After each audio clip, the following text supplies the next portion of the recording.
Olá para você que passa a participar conosco, junto com os meus irmãos aqui.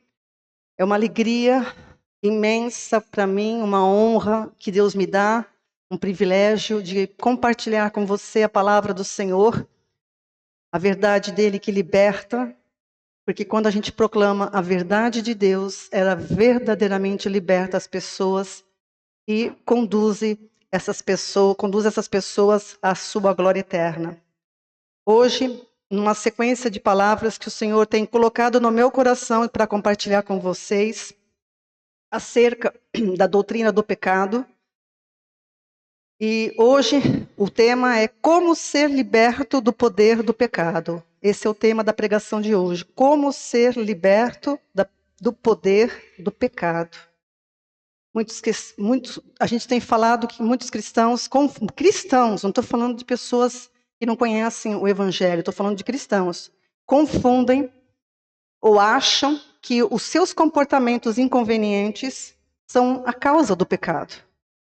Mas a gente tem visto nas últimas mensagens, e você que não ouviu, ouça as minhas mensagens anteriores, elas estão ainda no Facebook e estão no meu canal, Ana Gasparotto, no YouTube.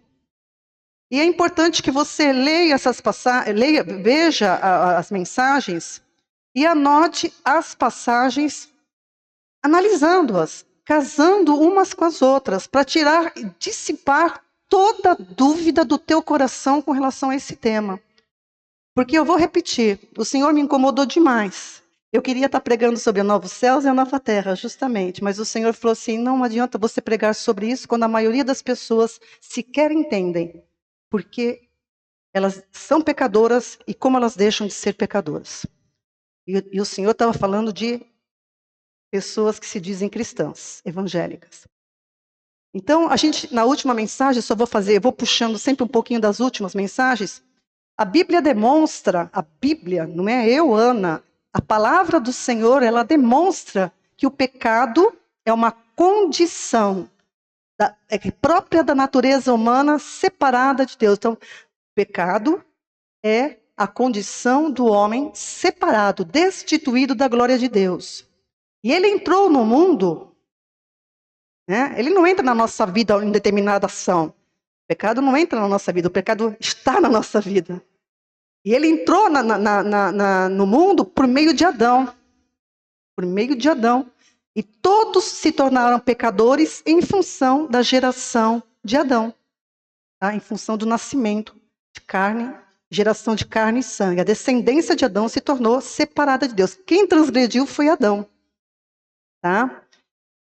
Então, o que separou o homem de Deus, a gente viu na última mensagem, foi a desobediência de Adão à palavra. A gente sabe que antes de tudo isso, existe o propósito eterno de Deus para a criação do homem, para a criação de todas as coisas. Eu vou repetir sempre que o propósito eterno de Deus é a preeminência da sua palavra, ou seja, é a preeminência de Jesus Cristo, o verbo, a palavra encarnada, né?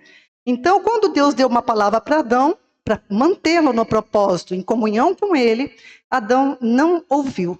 Ou seja, ele foi incrédulo e desobedeceu. Essa transgressão, desobediência, fez com que ele comesse o fruto, e aí, na hora que ele comeu o fruto, ele foi separado de Deus, porque Deus não volta atrás na sua palavra.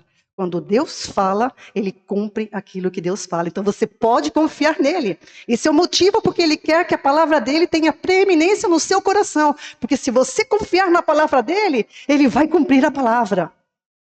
Mas para isso você precisa dar ouvidos à palavra para não pecar contra ele. E quando a gente dá ouvidos, as bênçãos do Senhor nos alcançam. Mas nesse caso de Adão, a maldição encontrou. Não somente Adão, mas toda a descendência foi amaldiçoada. E a palavra de Deus, eu gosto de um versículo de Romanos que diz assim, Deus encerrou tudo no pecado, em Adão, para que em Cristo Jesus todos sejam justificados.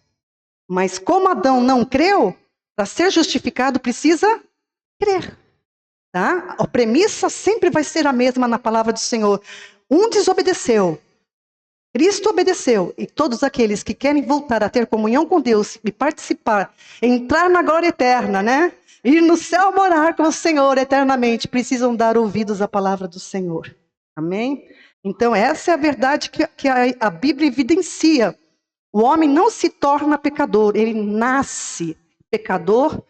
O pecado é uma semente. Né? O pecado se tornou uma semente que vai gerando, por isso que ela é chamada semente corruptível, gerando pessoas pecadoras, tal qual se tornou Adão. Mas Deus não desistiu, como Deus é nobre, ele não desistiu do seu propósito, né? E ele, já no Éden, né, como eu já tenho falado, ele anunciou a salvação, né? Porque Deus é firme no seu propósito.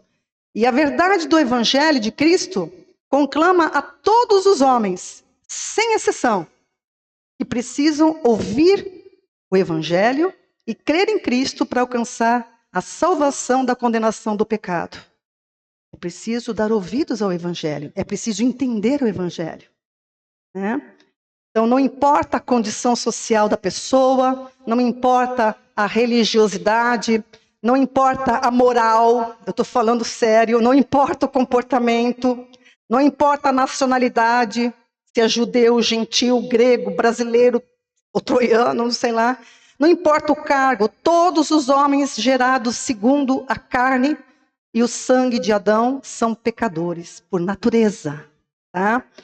E se não crerem, preste bem atenção a você que está me ouvindo agora, e se não crerem que Jesus é o Cristo, não serão salvos e não poderão ver o reino de Deus. Tá? Tanto Nicodemos, que era um mestre da lei, né, um mestre religioso, uma pessoa ilibada no seu caráter, na sua conduta.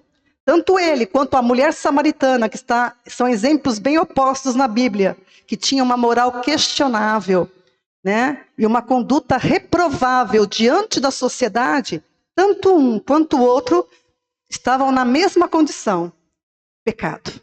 Entendem isso? Tanto o mestre da lei, ilibado de caráter, quanto a mulher samaritana, de caráter duvidoso diante de uma sociedade, os dois estavam na mesma condição diante de Deus. Não é diante do que você pensa. Você precisa pensar o que Deus pensa, e diante de Deus os dois precisavam nascer de novo. Tanto que Jesus disse para ele, importa que você nasça de novo. Importa que você nasça de novo. E você precisa entender isso. E Jesus disse muito claramente em João 3,3. Em verdade. Jesus repete em verdade, porque é uma ênfase. Presta atenção, porque isso é essencial para que você creia e tenha vida. Em verdade te digo que quem não nascer de novo não pode ver o reino de Deus. Então, queridos, na multiforme, eu quando estudo a palavra, para mim tirar de cima da Bíblia, eu gosto, porque eu sempre falo para o Senhor, Pai, a tua sabedoria realmente é multiforme. É fantástico você estudar e entender o pensamento de Deus. E na multiforme sabedoria de Deus, Deus realizou uma obra maravilhosa ao enviar o seu Filho ao mundo e dando novamente ao homem um mandamento que salva. Porque é impossível o homem salvar-se a si mesmo. Você pode jejuar. Eu estou falando agora de uma pessoa que não crê em Cristo, tá? Vamos pensar uma pessoa que não crê. Porque as pessoas pensam, eu vou me santificar, eu vou jejuar, eu vou orar de dia, de madrugada, eu vou fazer isso, eu vou fazer aquilo, eu vou me purificar. Ninguém. É impossível ao homem salvar-se a si mesmo. Jesus disse isso para os discípulos, porque Jesus está falando lá numa passagem que está em Mateus 19, eu vou ler do 25 e 26. E os discípulos estavam assim, perguntando, né, admirados, os seus discípulos ouvindo isto, admiraram-se muito e disseram, quem poderá então salvar-se? Quem poderá então salvar-se? Porque está falando da dificuldade, né? Ele estava num contexto, depois lá está um outro contexto, mas vai cair no mesmo assunto. Quem poderá então salvar-se?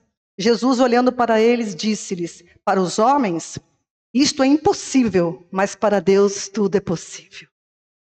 Para Deus é possível. E você vai ver nessa mensagem de hoje, porque para Deus é possível. Para você não. Não é o que você vai fazer, ou o que você precisa. A única coisa que precisa fazer, que não será tirada de você, é guardar a palavra do Senhor no coração e obedecê-la. Crendo em Cristo, crendo no Filho de Deus, o enviado de Deus para salvar o homem da condenação em Adão. Essa é a obra que o Senhor fez em Cristo.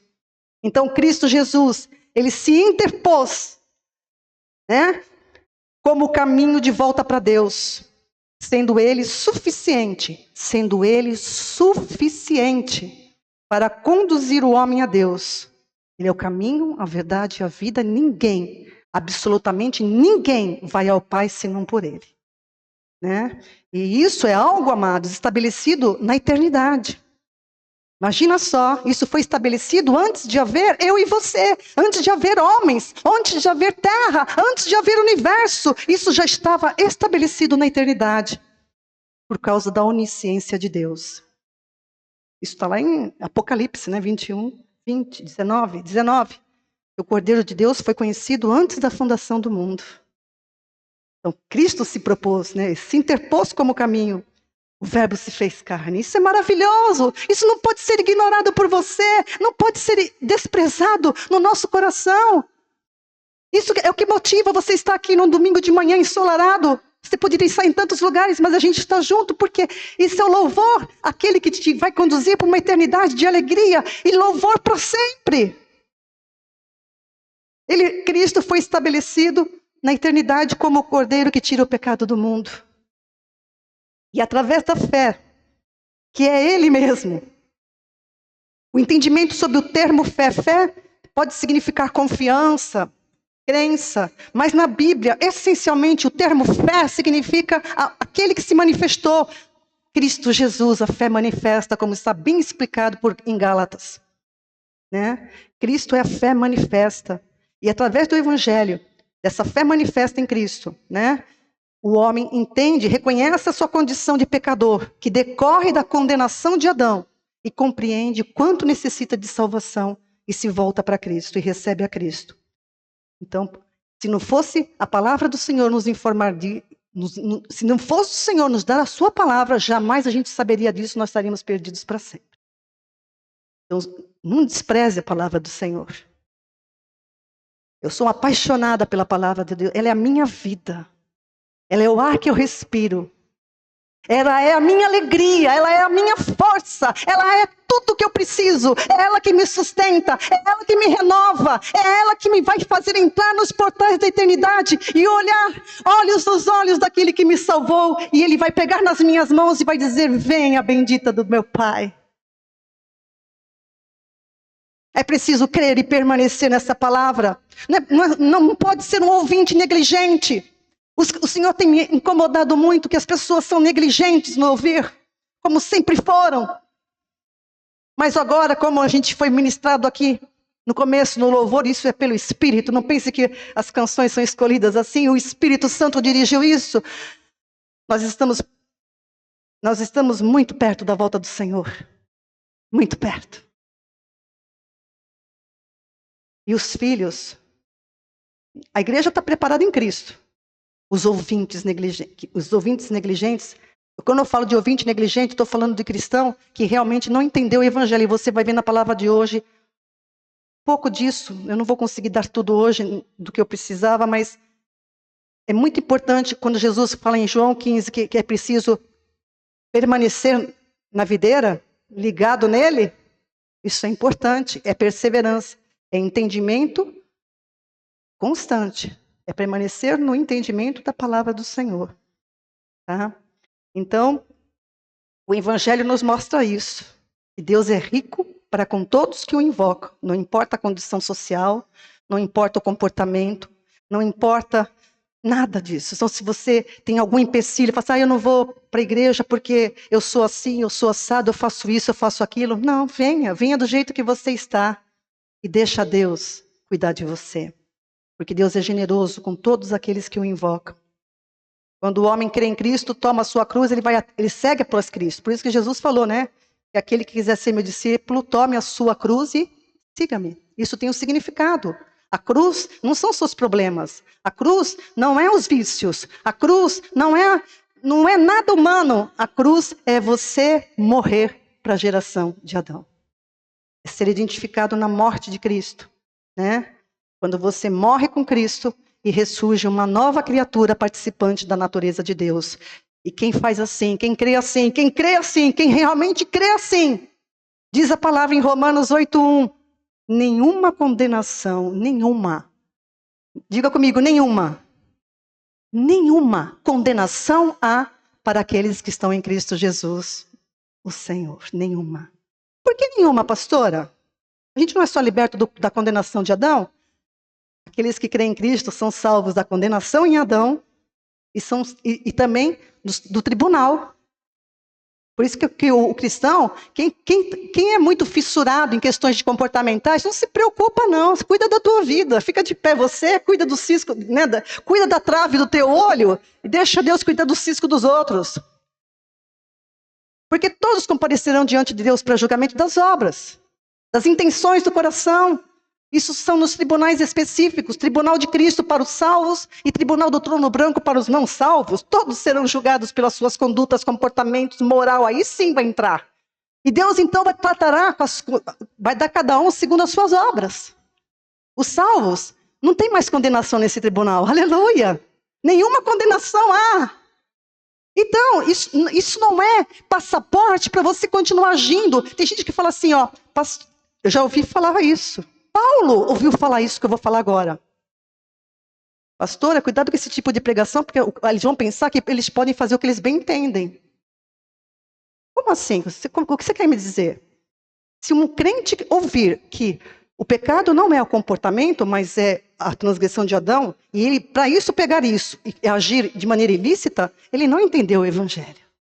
Ele não é salvo. E ainda sobre ele pesa a condenação, porque quando a gente abre os olhos para o evangelho de Cristo, a gente entende perfeitamente a liberdade que Cristo nos chamou. Ser livre não é fazer o que eu quero. Eu vou repetir isso muitas vezes. Ser livre é eu ser capaz de dizer, eu posso isso, mas isso não me convém. Eu não quero. Nada me domina. Nada me domina. Eu sou uma testemunha disso para você com todas as letras. E meu pai é testemunha disso. Nada me domina. Nada. A palavra do Senhor diz que aquele que... A gente pode falhar em muitas coisas. Tiago, capítulo 3. Mas aquele que entendeu a palavra, ele é capaz de dominar todo o corpo. É capaz de dominar todo o corpo. Então, se você não consegue dominar alguma coisa, está faltando o quê? Palavra. Está precisando dominar alguma coisa? Palavra. Palavra no teu coração. Palavra nos teus pensamentos. Para de ouvir música mundana. Para de se encher de porcaria. O meu tempo é precioso. O meu tempo, e quem me conhece, vê. Quem está na minha casa me vê. Meu tempo é precioso para eu estar diante do meu Pai. Como o meu Senhor fazia. Ah, mas pastora, você não se diverte? Não, eu caminho, ando, vou passear, vou comer fora, vou passear, vou viajar. Isso, eu vivo. Não pensa que eu sou um ET. Eu brinco, eu dou fora, falo besteirol, faço micagem. Né? Você já me viu algumas vezes fazendo micagem. Né? Mas a palavra do Senhor eu levo a sério. A palavra do Senhor eu levo a sério. Eu levo a sério, porque eu sei o poder que ela tem na minha vida. Eu sei do poder que ela pode ter na tua vida. Na tua vida. Somente aqueles que não sabem, olha, presta bem atenção, que desconhecem ou não compreendem que o batismo em Cristo significa morrer efetivamente com Cristo, é que persistem em pensar que ainda permanecem no pecado. Isso é gravíssimo. Eu vou repetir. Eu pus essa frase aí ou não? Pois? Deixa lá. Vou repetir. Isso é muito importante e isso é vida, morte. E eu vou explicar para você por quê. Somente aqueles que não sabem, desconhecem ou não compreendem que o batismo em Cristo significa morrer efetivamente com Cristo, é que persistem em pensar que ainda permanecem no pecado. Isso é chamado na Bíblia consciência de pecado. Precisa ser eliminada da nossa consciência. Porque se Cristo nos libertou, verdadeiramente sereis livres, até da consciência de pecado. Entende? O que é consciência de pecado? Eu penso que ainda sou pecadora. Né? Qualquer coisa que eu faço, eu pequei. Não, precisa corrigir isso, precisa pegar a sua mente e renová-la pela palavra, pela verdade da palavra, não pelos ensinos errados que andam por aí. E se você não crê que esses ensinos estão errados, toma cuidado. Toma cuidado. Essa consciência de pecado, com certeza, não deve permanecer no cristão, não é bom, e a gente vai ver isso durante essa ministração. Hebreus capítulo 10, versículo 22, isso já acontecia na época dos apóstolos, tá? E você vai entender direitinho, presta bem atenção nos detalhes da mensagem, porque os apóstolos já tinham essa dificuldade com as pessoas. Os apóstolos lidavam, na grande maioria, com judeus convertidos a Cristo. E o judeu era muito preso à lei. Moisés, descendência de Abraão. Isso na Bíblia é chamado, no Novo Testamento, carne. Feita a carne, o seu braço. É isso que significa carne na Bíblia. Vai pegando esses ganchos aí, porque quando eu chegar em carne e espírito, você já entendeu a base. Tem gente que me pergunta, pastor, por que essa guerra de carne espiritual? Eu tenho que te explicar o Novo Testamento inteiro. Você não pega uma explicação só, um detalhe. Você tem que pegar todo o pensamento bíblico, porque ele se fecha. Então, na época dos apóstolos, eles também tiveram questões, porque quando a pessoa aceitou a Cristo, ela tinha que abrir mão de Adão e tinha que se desvencilhar de todas as suas, entre aspas, riquezas. Qual era a riqueza do judeu? Está em parábolas isso, né? Contado em parábolas. Qual era a riqueza do judeu, gente? A lei. Nós somos filhos de Abraão. Nós somos circuncidados. Nós somos os descendentes, né? Os salvos em Abraão. Só que não. Só que não. Isso era a riqueza deles. Por isso que o Senhor falava, o termo riqueza na Bíblia tem a ver com isso. Até o texto que eu citei agora há pouco, que Jesus fala sobre impossível ao homem salvar-se a si mesmo. Se você vê o contexto, está falando disso daí. Então você precisa entender isso. Hebreus 10, 22. Cheguemo-nos com verdadeiro coração. Aqui está falando com cristãos, tá? Agora. Cheguemo-nos com verdadeiro coração, em inteira certeza de fé, tendo os corações purificados da má consciência e o corpo lavado com água limpa. Você precisa tomar banho diariamente. Eu amo um banho. Eu amo. Mas não é desse banho que está falando, não. Lavar o corpo, o que lava o teu corpo e purifica diante de Deus, é a palavra. Jesus disse para os seus discípulos certa feita, vocês já estão limpos pela palavra que eu vos tenho falado. Por que a gente tem que lavar os pés uns dos outros? Por que o cerimonial de lavar pés? Jesus se mostrou servo? Não, Jesus estava mostrando uma coisa importante. Jesus estava mostrando que nós já estamos limpos pela palavra, mas na caminhada cristã, a gente dá uns tropeços. A gente se suja os pés. Então cada um precisa corrigir o outro, para todos se manterem na unidade de um só Espírito, uma só fé, um só batismo. Lavar os pés uns dos outros é isso. Então, quando a gente exorta um irmão, isso é amor. Quando você não exorta um irmão que está em operação de engano, de erro, doutrina errada, você não está lavando os pés do seu irmão, você não está cumprindo o ministério que o Senhor te deu. As pessoas não gostam de ser exortadas. Mas o amor exorta.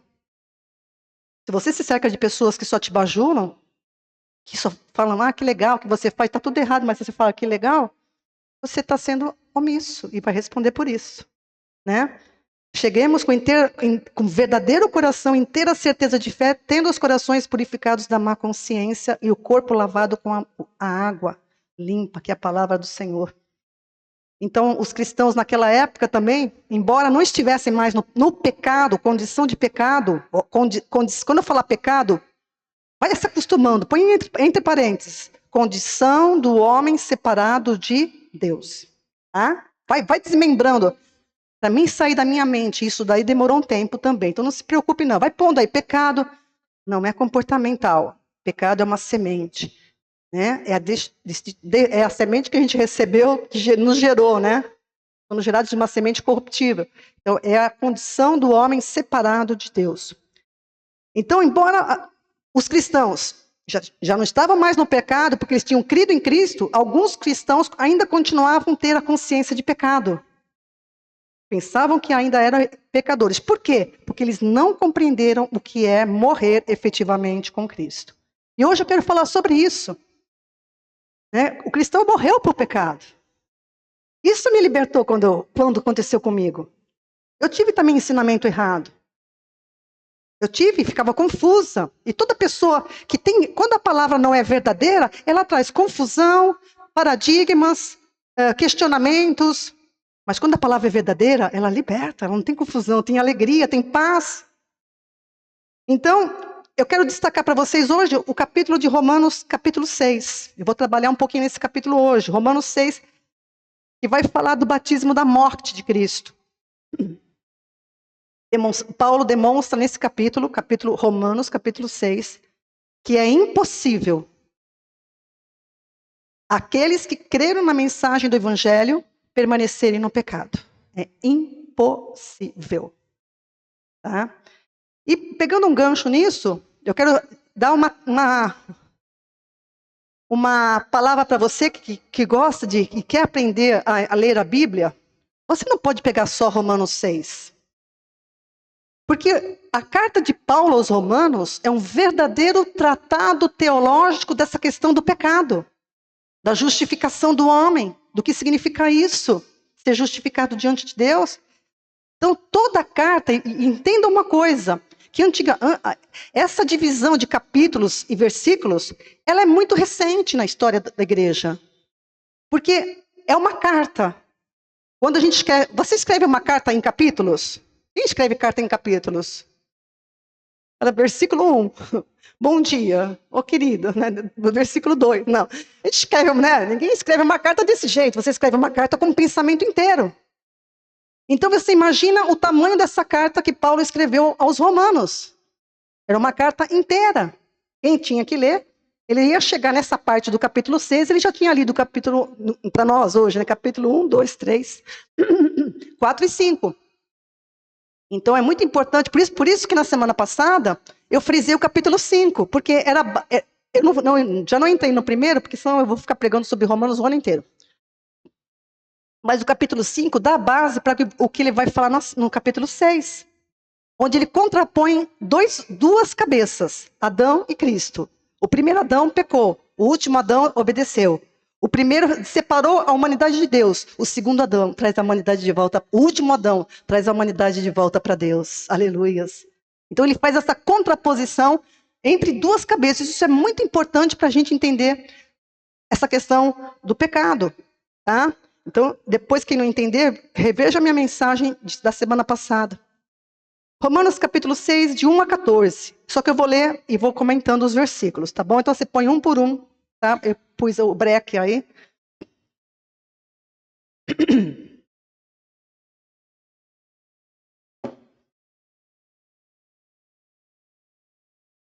Que diremos, pois?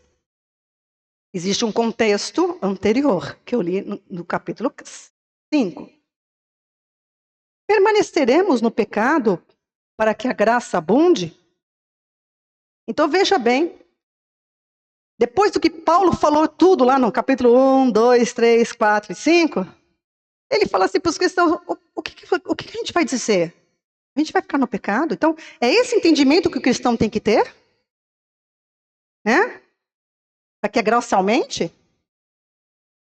Tem muito cristão, entre aspas, que pensa isso e age assim, como naquela época havia. Esse não deve ser o entendimento do cristão. E Paulo é tão enfático nessa resposta, que ele diz no versículo 2, de modo nenhum. Nós que estamos, ele se incluiu. Nós quem? Os cristãos. Ele e os cristãos de Roma, e os cristãos de todas as épocas, e os cristãos de hoje. Eu e você, nós, que estamos mortos para o pecado, como viveremos ainda nele? Como? Você está entendendo como ele chama você para raciocinar?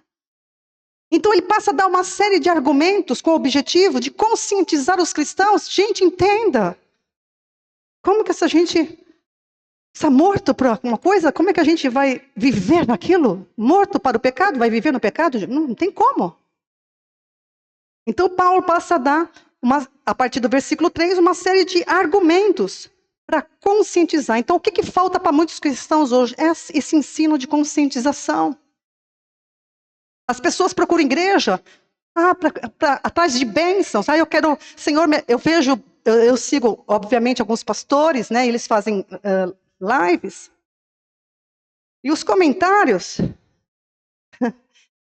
quando eu fazia rádio, é mesmo, as pessoas não perguntam sobre a palavra. Muito poucos, de 1.000, 10, 15 que faz alguma coisa com relação à palavra. A maioria entra lá para falar assim: Senhor, pastor, fulano, ora por mim, para eu conseguir uma ação na justiça, ora por mim, por o meu casamento está mal, ora por mim, que eu quero vender uma casa, ora por mim por isso. O evangelho não é para isso, o pastor não pode ficar anunciando isso. O evangelho veio para salvar as vidas. O pastor tem que gastar o tempo dele, o dinheiro dele, as redes sociais dele, para dizer: filho, se o filho de Deus te libertar, você vai ser livre. Busca o reino de Deus e as demais coisas serão acrescentadas.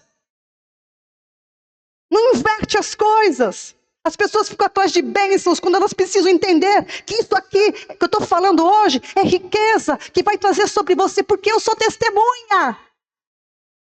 As bênçãos me alcançam. Eu sinto a mão do Senhor em tudo que eu faço. Nos detalhes, nos pensamentos mais íntimos. No dormir, no acordar. Isso é impressionante, isso é impressionante. E Paulo fala: ou vocês não sabem que todos quantos fomos batizados em Jesus Cristo, fomos batizados na sua morte? Ou não sabeis? Porque só pode ter essa condição. Ou vocês não sabem que todos quantos fomos batizados em Jesus Cristo, fomos batizados em sua morte. Versículo 4. Romanos 6,4. De sorte que fomos sepultados com ele pelo batismo na morte, para que, como Cristo foi ressuscitado dentre os mortos pela glória do Pai, assim andemos nós também em novidade de vida. Andar aqui é comportamento. Mas não é a premissa, não é o andar. A premissa é morrer com Cristo, nascer de novo e andar como filho da luz. Olha lá, é diferente. Esse é o raciocínio bíblico. O dia que eu entendi esse versículo, amados, a igreja aqui já me conhece, sabe que eu testemunho sempre disso. O dia que caiu a ficha na minha mente, no meu coração, dessa passagem, verdadeiramente, eu comecei a andar em novidade de vida. Eu cheguei para o meu pastor na época e falei assim: nossa, eu nasci de novo agora. Não, querida, você não nasceu de novo, você nasceu de novo no dia que você recebeu a Cristo aqui na igreja. Mas agora, saiu as escamas dos seus olhos. Porque todo mundo falava comigo. Eu trabalhava num banco, e eu tinha acesso a centenas de pessoas. Elas perceberam, o meu olhar era diferente, a minha postura era diferente. Aquilo que eu ficava me preocupando antes era automático. E aquilo mexeu comigo. Interessante como é sobrenatural. O entendimento liberta. Se você não entende evangelho, procure o mestre. Tem gente que procura uma igreja perto de casa, procura uma igreja que te ensine o evangelho, de verdade. Porque está cheio de gente por aí, igrejas cheias de pessoas que querem ouvir, estão com comichão nos ouvidos para ouvir o que agrada a alma delas, quando a alma delas está em perigo. É impressionante a realidade desses versículos. Eu vou me ater a eles hoje. Paulo esclarece que todos quantos foram batizados em Cristo foram batizados na sua morte. E tal fato leva à conclusão dele, de sorte que fomos batizados com ele no batismo na morte.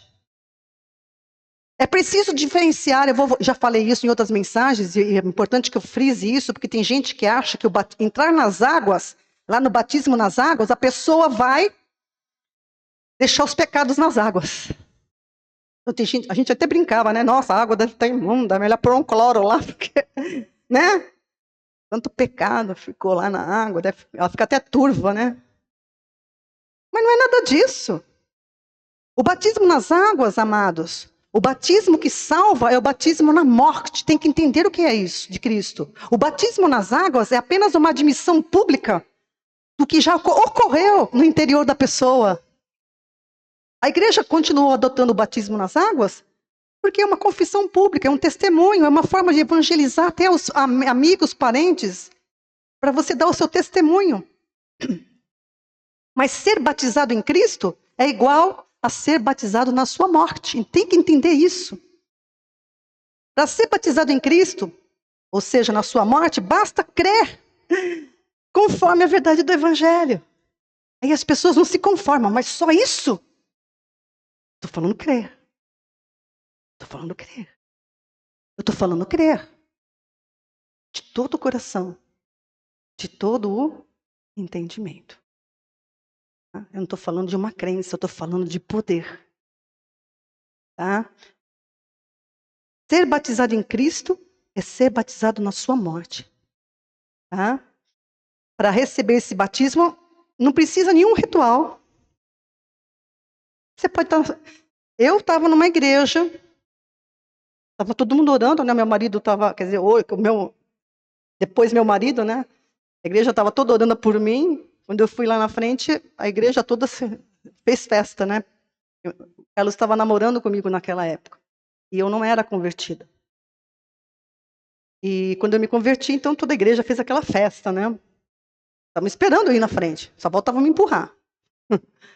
Mas, naquele momento, eu aceitei Jesus. O entendimento. Né? Não basta dizer eu creio em Jesus. Assim, no sentido de só falar.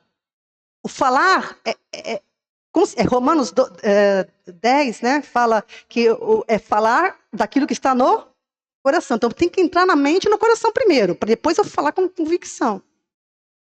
A fé verdadeira é essa. Tá? Então, a gente precisa ter entendimento primeiro. Tá? E quando a gente crê nisso, a gente passa a ser individualmente membro do corpo de Cristo. Tá? Corpo de Cristo, que é a igreja invisível. Né? E quando a pessoa aceita Cristo, ela morre com Cristo, né? Para isso que Jesus veio e morreu numa cruz, para que a gente fosse identificado na morte dele e na ressurreição dele. Tá? Essa obra, amados, morrer com Cristo e ressuscitar com ele, é poder de Deus. Poder de Deus. Não tem nada a ver com conduta, não tem nada a ver com moral, não tem nada a ver com ética. Isso é outro assunto. Para ser livre do pecado, é preciso o poder de Deus. Escreva isso. Para ser livre, você quer ser livre do pecado? O poder de Deus na tua vida. Como, pastora? Como é que eu recebo esse poder? João capítulo 1, versículos 12 e 13. Mas a todos os que o receberam, aqueles que creram no seu nome, deu-lhes o poder. Deu-lhes o poder de serem feitos filhos de Deus, filhos nascidos não do sangue, nem da vontade da carne, nem da vontade do homem, mas de Deus. Olá, rompimento de vínculo, outra geração, outra semente, outra vida. Poder de Deus. Lucas capítulo 5, versículo 24. Ora, Jesus falou isso no momento de um milagre, né?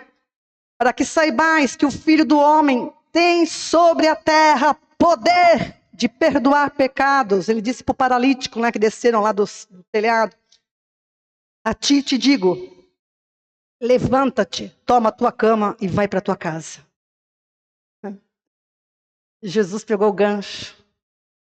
Para que vocês saibam que eu tenho o poder de perdoar pecados. Olha, incrível como ele intercala tudo na palavra. Poder. Quer ser livre do pecado? Poder. De Deus, não teu. Romanos 1,16. Por isso que Paulo diz, não me envergonhe do evangelho de Cristo, pois é o poder de Deus para a salvação de todo aquele que crê, primeiro do judeu e também do grego e de todos nós. Aleluia. 1 Coríntios 1,18. Porque a palavra da cruz é loucura. Isso aqui é loucura. É loucura para os que perecem, mas para nós que somos salvos é o poder de Deus. Aleluias.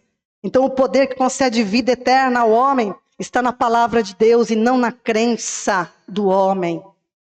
O poder que concede vida eterna está na palavra de Deus e não na crença do homem. Se a crença do homem não estiver fundamentada na palavra dele, ela é inócua. Ela não tem valor algum para Deus. Palavra do Senhor.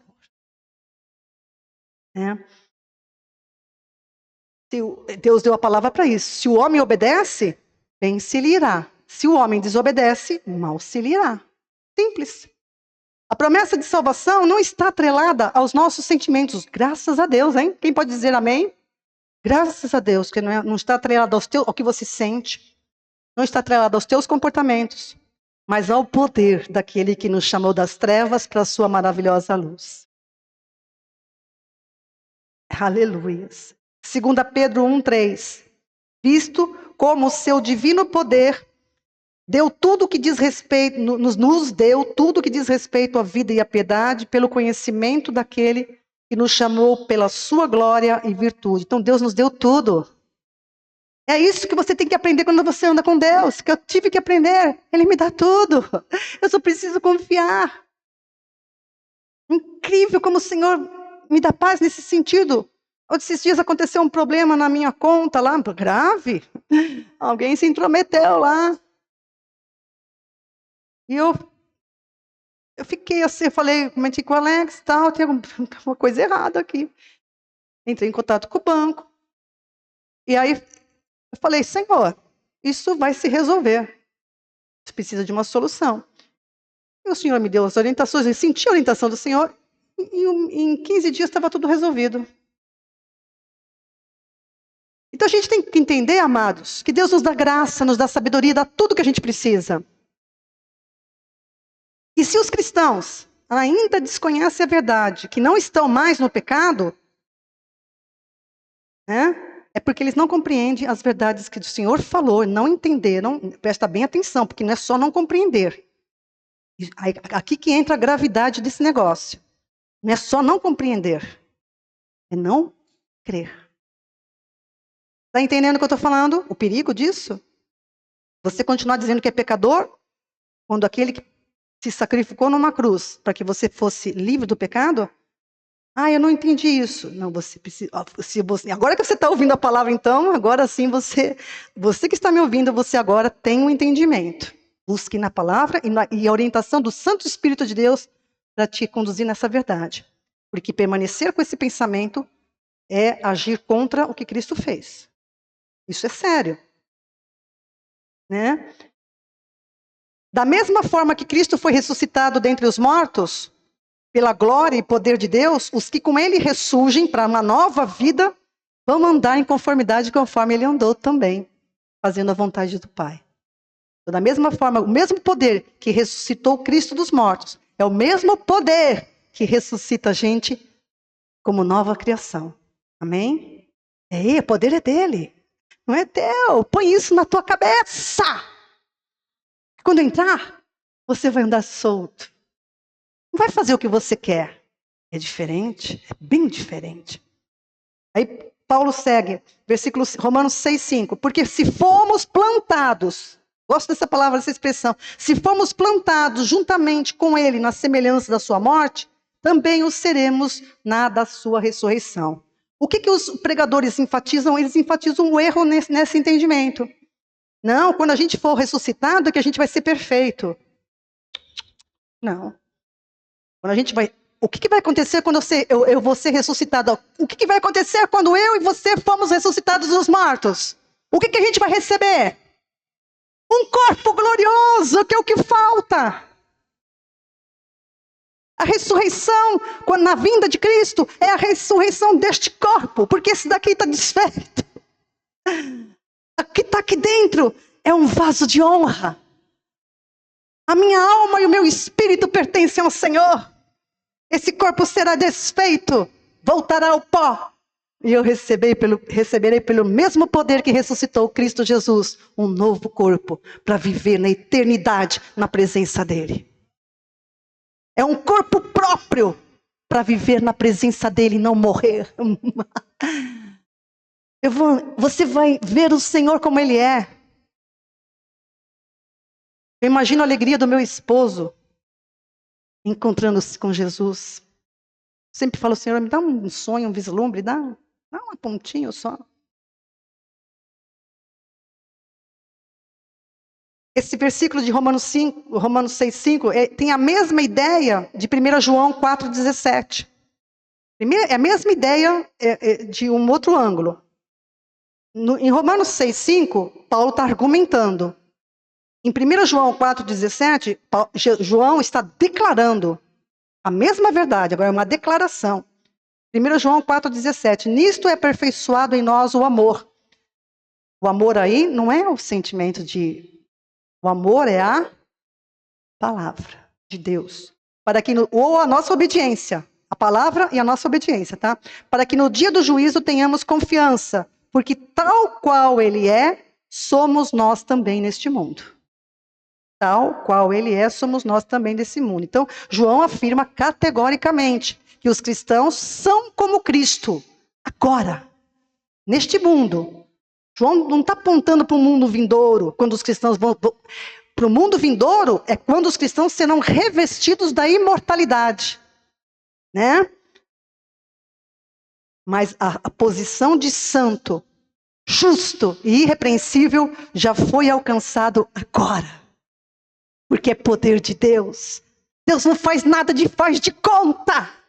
Deus fez e está feito. Você creu? Diga aleluia. Você creu? Aleluia.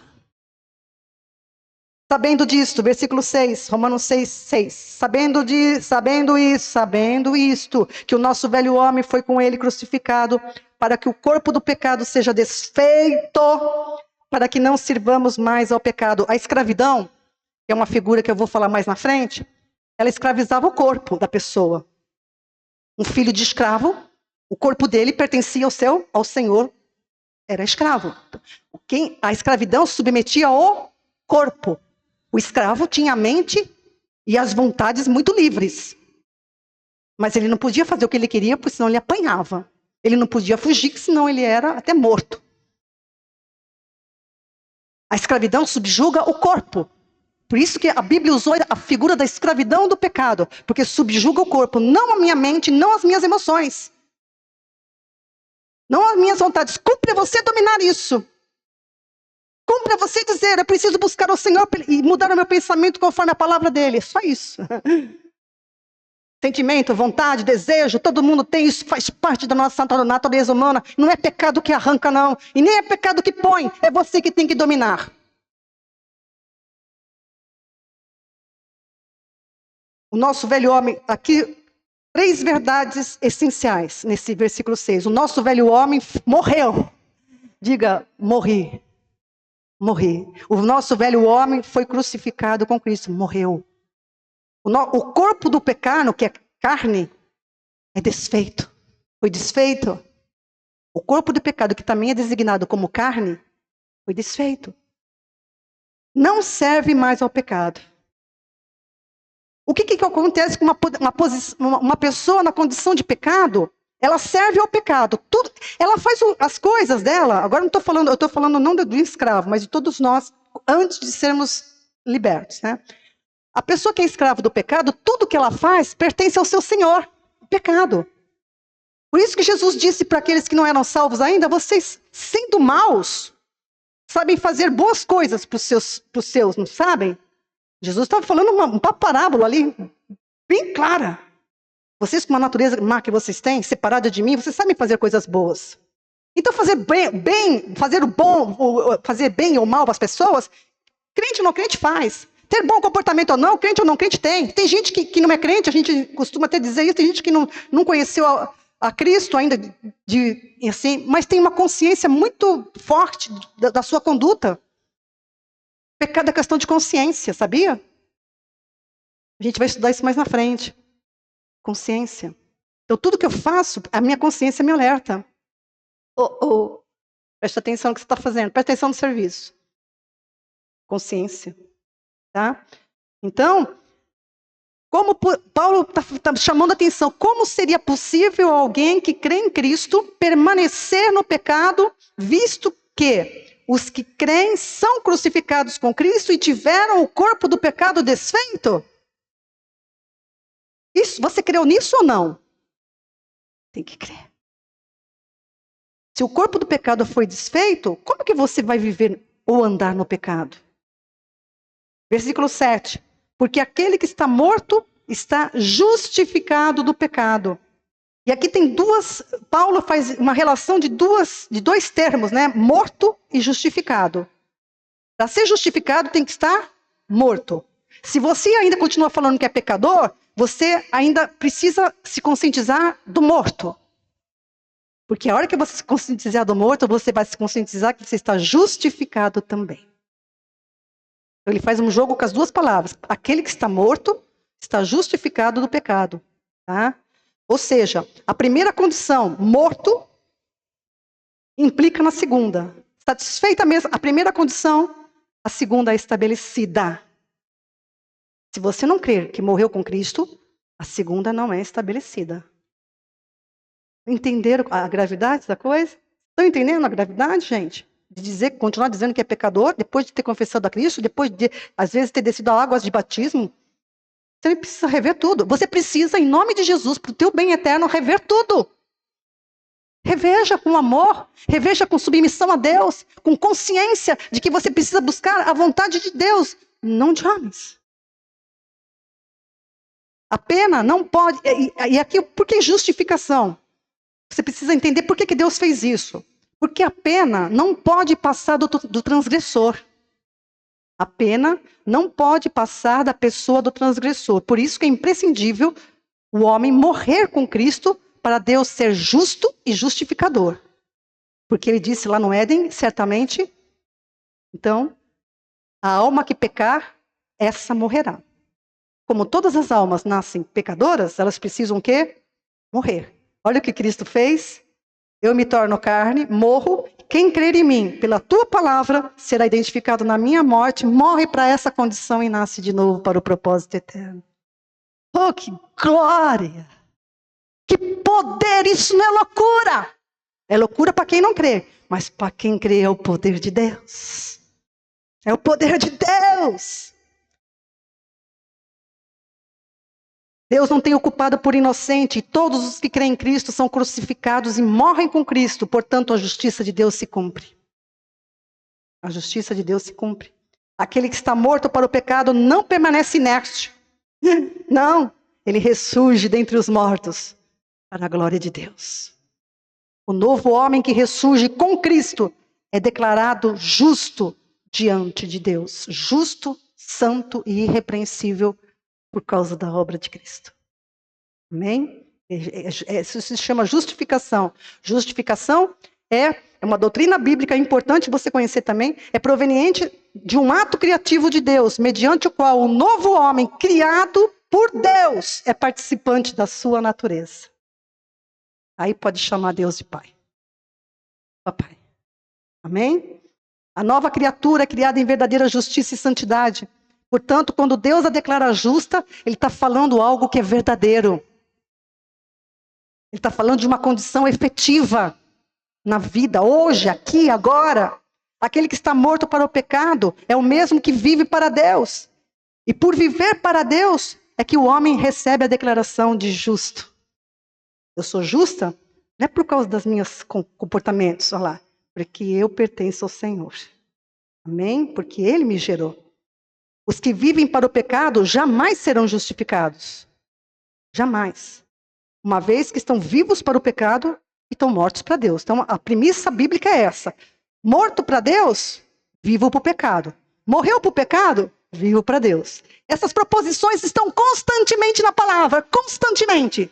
De vários ângulos, de várias maneiras. Impossível você ter contradição. Por isso que eu digo que a Bíblia é fantástica. Quando você entende as proposições bíblicas, e a gente vai estudar isso na quarta-feira, vamos começar quarta-feira. Quarta-feira, hein? Começa, hein? Paulo diz que quem está morto para o pecado está justificado. Isso por causa desse versículo que ele vai dizer em seguida aqui, versículo 8, Romanos 6:8. Ora, se já morremos com Cristo, cremos que também com Ele viveremos. Aleluia! Se já morremos, com Ele viveremos. Ah, mas as pessoas falam assim, mas o viveremos está no futuro. Não, o viveremos no futuro, essa declaração viveremos no futuro, ela indica a eficácia da salvação poderosa providenciada por Deus e manifesta na morte de Cristo, que é a graça superabundante. É uma sequência, né? Se já morremos, quem morreu com Cristo? Nós, Paulo e os cristãos e todos nós. Amém? E diante de tudo que Paulo apresentou nesse histórico do livro de Romanos, né? Diante de tudo que ele apresentou, a conclusão é: vocês estão mortos, entendam isso, estão mortos para o pecado. Pois morrestes, é como ele vai dizer em Colossenses 3:3, pois morrestes e a vossa vida está oculta em Cristo Jesus, em Deus. Morrestes, Colossenses 3:3, Paulo fala isso. Morrestes e a vossa vida está oculta com Cristo em Deus. Tá? Então, a declaração de justo é concernente à nova criatura criada por Deus em Cristo. Tá? Colossenses 1:22. Outro versículo também que fala a mesma coisa. Presta atenção, Colossenses 1:22. Agora, porém, eu não pus aí, tá? Eu pus posterior. Agora, porém, vos reconciliou no corpo da sua carne. Presta atenção nesse versículo. Não pode passar batido. Né? Tem que olhar com cuidado.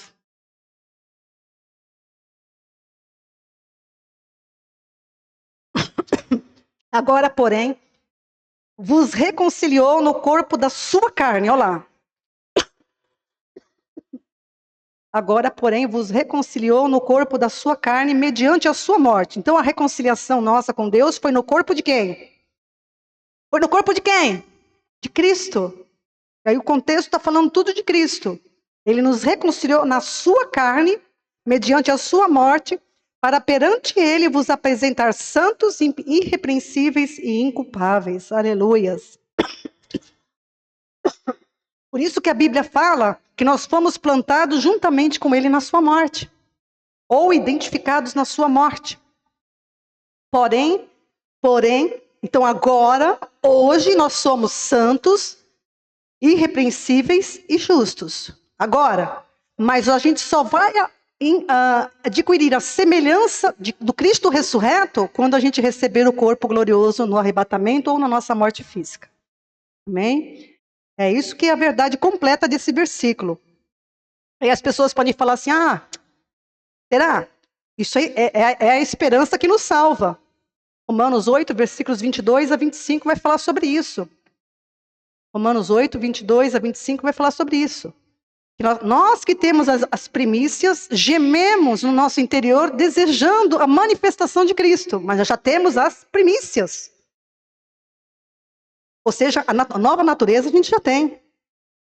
Tá? E a gente fica aguardando. E é nessa esperança que nós somos salvos. É escrito lá em Romanos. É nessa esperança. Porque quem espera pelo que vê? Tem gente que quer ver para crer. Não, isso não é bom. Quem espera pelo que vê. Se Deus, você tem que confiar na palavra e na fidelidade do Senhor, que disse: vocês estão mortos, justificados, são santos e irrepreensíveis, porque vocês pertencem a mim, diz o Senhor. Amém? Você crê nisso? Então, essa é a esperança que te salva. Amém? E é bom eu dizer o seguinte: o novo homem é que é salvo, o velho homem não. A gente costuma dizer de maneira evangelística, né, que Deus salva o pecador, mas isso não é que a gente fala de maneira para atrair o pecador. Quem é salvo é a nova criatura, porque o que acontece com a velha? Ela tem que morrer. Deus não, a velha, o Senhor resgata a velha, ela entende, ela morre, a que nasce de novo, essa sim é salva por Deus, tá? O novo homem não é mais pecador diante de Deus. O novo homem não é mais pecador diante de Deus. Tá? Vou frisar mais uma vez. Quando a gente nasceu nesse mundo, a gente foi gerado dos nossos pais. Vou fazer um compacto agora. A gente recebeu um corpo de carne e sangue, chamado terreno ou carnal, velha natureza.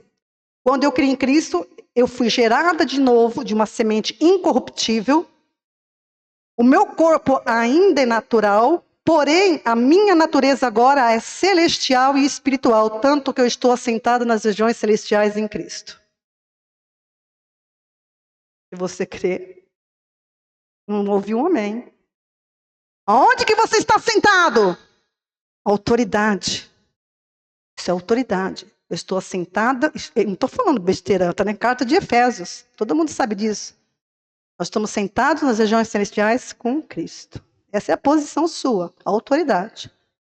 Por isso que eu falo que é inadmissível um cristão dizer que de maldição, de medo de coisa, de macumba, de não sei o que é isso. Você precisa entender a sua autoridade em Cristo Jesus que você tem. Hã?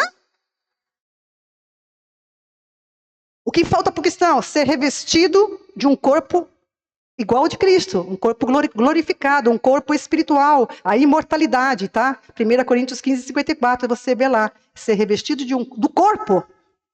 A natureza já mudou. O que falta é o corpo que foi desfeito. Mas enquanto eu estou aqui, ó, por isso que o Senhor falou, não os tires do mundo, mas os livre do mal, porque eu ia continuar no mundo depois de crer. Esse corpo vai ser desfeito. E eu vou receber um corpo glorioso, tal qual é do meu Senhor. E me alegrarei com a sua semelhança. Amém?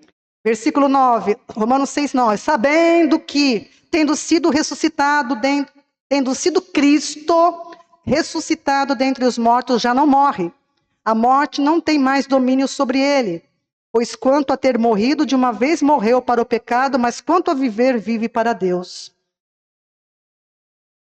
Paulo está reafirmando uma verdade.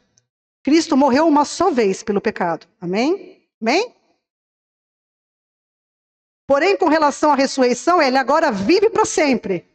À destra de Deus. Amém? Ele morreu uma só vez para o pecado e agora vive para sempre na presença de Deus. Isso também é uma proposição verdadeira para aqueles que estão em Cristo. Ou seja, os cristãos realmente, os que creram em Cristo, conforme o Evangelho de Cristo, efetivamente morreram à semelhança de Cristo. Isso significa que eles também morreram uma única vez, não vai ficar morrendo toda hora. Né? Não vai ficar morrendo toda hora, morreu uma só vez. E uma vez para sempre. Para o pecado. Da mesma forma, quanto a viver, viverão para sempre com Deus à semelhança de Cristo. Cremos que também com Ele viveremos. É lindo. É lindo! Tem que encher você do alto da cabeça, plantas dos pés. Tem que irradiar de você para todo mundo.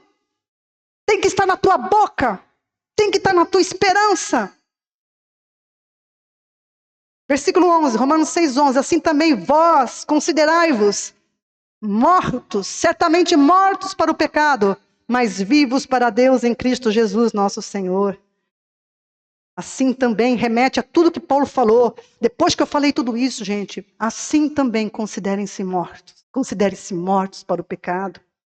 Né? Paulo fundamentou todo o pensamento dele. Quando o apóstolo diz, considerai-vos, ele não está falando, imagina que você está morto. Ele não está falando isso. Ah, faz de conta, entendeu? Faz de conta que você é justo, que tem uma doutrina cristã de doutores, que diz que é posicional isso, que é uma coisa que ainda não se efetivou, vai se efetivar na eternidade. Mentira! Joio.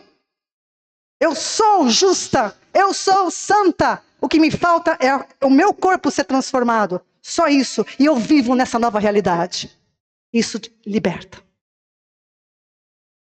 Considerai-vos, não faz de conta. Paulo não estava pregoando um faz de conta. Antes ele anunciou verdades eternas. A verdade de Deus não é faz de conta. Nunca foi e nunca será. Aquele que crê em Cristo vive uma nova realidade. Aleluias! Porque está justificado por Deus em comunhão com o Pai, tem acesso ao seu trono dia e noite sem cessar. Amém? Considerar é ter em conta, ou seja, é andar, olha lá, é andar conforme o que alcançou. Se eu me considero, por isso que tem muito cristão aí pisando na bola. Por quê? Porque ele não se considerou morto. Considere-se morto, porque a palavra considerar no texto original significa andar, né? Considere-se morto. Ande em conformidade com a vida que você alcançou. Por isso que o versículo 4 fala, assim andemos nós também em novidade de vida. Amém? Romanos 6,18 vai falar sobre isso. Eu não vou entrar lá nessa parte de Romanos, porque é parte do comportamento, né? E libertados do pecado, fostes feitos servos da justiça. Por isso que tem a carne da luta, da carne e do espírito, olha lá. A pessoa que está na carne, velha criatura, tudo que ela faz pertence ao pecado. Ela não faz, ela é serva do pecado. E quando a pessoa deixa de ser serva do pecado, ela é servo da justiça. Ela pertence a Deus e tudo que ela faz pertence a Deus. Então a pessoa nunca faz, na verdade, o que ela quer. Ela faz o que o seu Senhor quer. Essa é a luta da carne e espírito, só que é um outro ângulo. A gente vai ver mais na frente, tá? Então, a condição daqueles que obedeceram ao Evangelho são libertos do pecado e servos da justiça. Amém? Então, é muito importante, amados, a gente ter essa fé. Essa é a fé manifesta. Esse é o Evangelho de Cristo. Ora, sem fé é impossível agradar a Deus. Porque aquele que se aproxima de Deus creia que Ele existe e é galardoador daqueles que o buscam. Então, creia. Se ele falou que você está morto em Cristo, morri. Amém? Essa é a essência do Evangelho de Cristo que deveria e deve ser pregada nas igrejas para os cristãos. Conscientização. O Evangelho de Cristo, em essência, significa salvar as pessoas da condenação que foi estabelecida no Éden. E para ser salvo e liberto do poder do pecado, basta a pessoa receber essa palavra e crer. E será salvo. Amém? Jesus foi entregue para isso, para morrer por causa do pecado que separou a humanidade de Deus. Mas é preciso que os homens morram com ele, tomem a sua cruz e o sigam. Amém? Sem morrer, não há ressurreição. E sem ressurreição, não há justificação. Romanos 4:25, o qual por nossos pecados foi entregue e ressuscitou para a nossa justificação. Aleluias. Obrigada a você que nos ouviu até agora. O Senhor te abençoe, que o Espírito Santo te conduza nessa verdade preciosíssima e que Ele traga sobre a tua vida a clareza dessa palavra. Para a glória de Deus, em nome de Jesus.